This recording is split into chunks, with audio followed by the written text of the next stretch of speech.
Sup everyone, this is Draco Evolve back again with another Manchester United video. I haven't done this in a very long time because I was so upset with the season and how it ended for us and some of the performances we had. So I've been doing a lot of thinking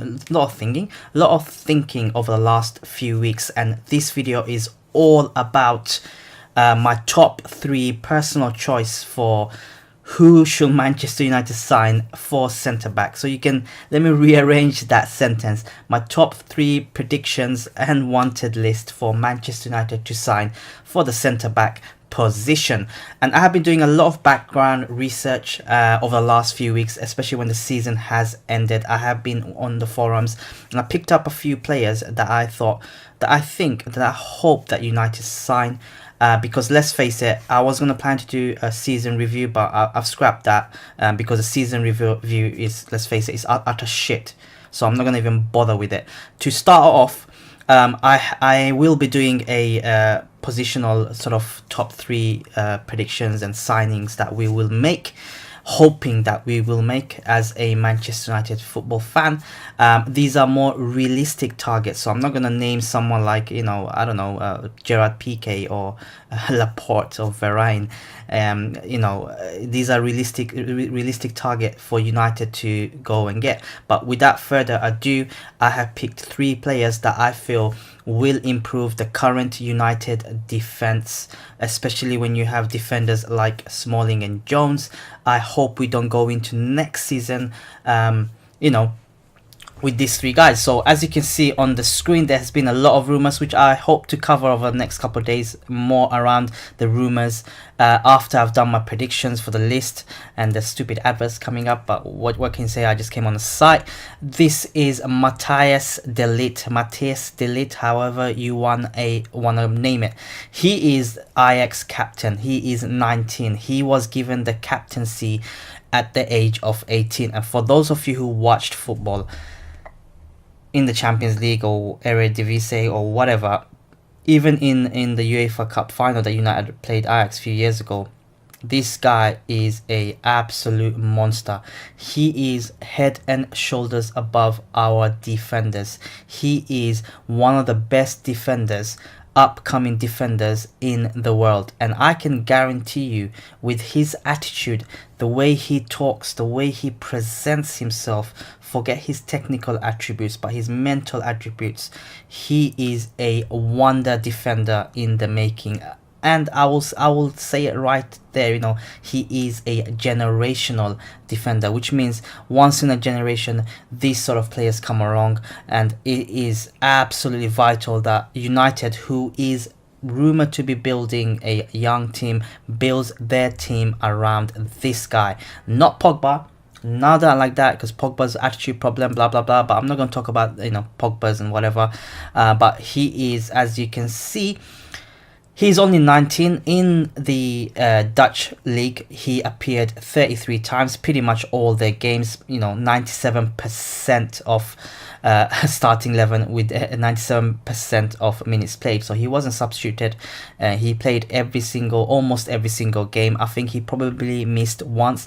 He got 3 goals and 3 assists for a defender at the age of 19. That's pretty good. However, what's important, or what's quite impressive in these stats, if you can see it, is the fact that he only got 1 yellow card in the whole league, which means he's disciplined, his timing is good, he's not rash.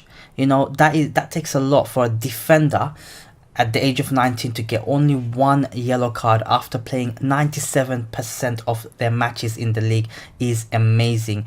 In terms of his height, he's 1.89 meters, which is average, decent. I think his weakness, we'll talk about his weakness a little bit when we get down there, but his main position is as you can see, both positions on the centre back position. But in terms of, say, his strengths, I feel his strength is clearly in distribution of the ball, bringing the ball out of defense, and playing out from the back. Obviously I've touched upon his leadership attributes, and his leadership attributes is one of probably his biggest strength. I mean, I'm not sure if any of you guys seen it, but the speech he gave at the end of the Dutch league season, you know, he looks like somebody who's like has been playing football for 10, 11 years straight. That's how his mental attribute is. He is valued probably around 70 million, 70 to 80 million pounds should be getting, you should be able to get him. I reckon he is not money hungry, but I will go into further over the coming weeks about that side of things. He just wants to improve. Even his press conferences in recent times while he was in the Dutch team, he's talked about his dream club is Ajax, which is fantastic thing to say, when asked who was the dream club, and he wants to go to a club who can guarantee him minutes and guarantee him being improved, and that fits United, to be honest with you. If United sign him, we would have had a defender for the next 10, 11 years straight. We would have a perfect sort of captain, and we would have a very technically gifted player, and his attitude and off the field, what he does, the things he says, he does have a preference to play in the Premiership. He has said that, which is an advantage, but I hope United does break the bank. I mean, 70 million pound is a lot of money to say, but in this current age, current state of the market, 70 million pound is pretty much nothing, especially for United's caliber. Their financial pull, and to be able to get him, and that we'll recoup that over the next 2-3 years easily if we manage to sign him. But let me know your thoughts on the comments below. What would you like to see? Would you like to see De Ligt in a United shirt? If so, do let me know. Smash the like button if it is the case. Next player that I have looked at, I have been digging around, is let me it is Kalidou Koulibaly. I'm gonna name him Koulibaly. Okay, he's 27 years of age. He is slightly shorter than De Ligt in terms of height. He plays for Napoli, and he is a ready-made defender. I have seen him play against Liverpool this season, and he bossed that Liverpool front three, especially Salah. He's quick on the ball. He is a no-nonsense defender. His tackling is great. His strength is amazing, and he will be certainly a big upgrade on what we have at the age of 27. Yes, you're not gonna get that many years out of him, maybe 6-7 years straight, but it is a lot of years anyway compared to De Ligt. And as you can see in the centre back position, he plays in either side of centre back. We'll come back to the stats in terms of his league appearance in the Serie A.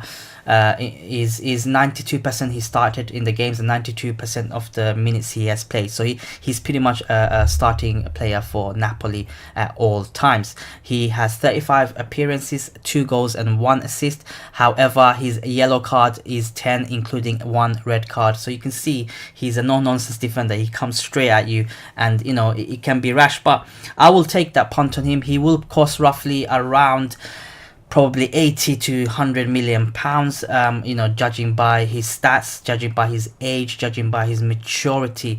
And one of the biggest advantage we'll have is we'll have a proper bully in the defense. He is more akin to Nemanja Vidic, who will put his body on the line, who's got great reading of the game, strength, and no nonsense defender. He doesn't care about his looks, just like his Vidic. He will just run himself onto the floor.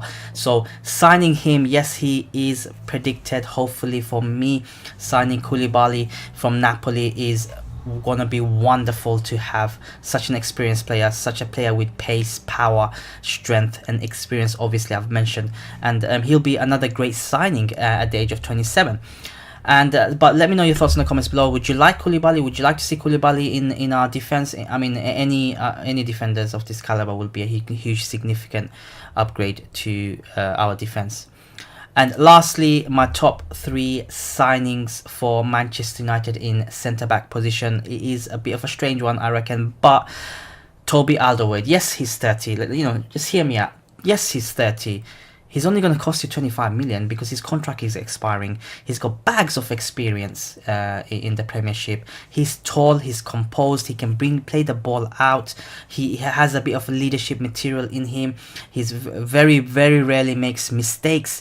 As you can see in the Spurs season, he played 87% of the time, 85% of the minutes, and he can play a bit in, well, obviously centre back is his position. He can play a little bit on the right back, and he can play a little bit in the centre defensive midfield, but his main strength is in the centre back. Yes, he's 30 years old, but the price, his contract expiring, I reckon, you know, why not go for him? Why not give him a punt? He can easily give 2-3 years, and imagine someone like Lindelof next to him or Matthias de Ligt next to him, learning off this guy. He's got bags of experience, and he is actually good on the ball. I wouldn't really mind him, to be frank. For that much money, I really wouldn't mind him for what, 3-4 seasons or so. He's 30, yes, but you know, another 3-4 seasons, and God knows he'll move on and we won't be able to recoup any money from him. But that's not the case. We are in the rebuilding process. We need players of this type of caliber, especially in the center back position. But that's it. These are the predictions and rumors of Manchester United's top 3 centre backs that they should sign, in my opinion. Let me know if I have missed a player. Let me know your thoughts on the comments below. If you feel there should be another player in the mold, and out of the 3, let me know who we should sign immediately.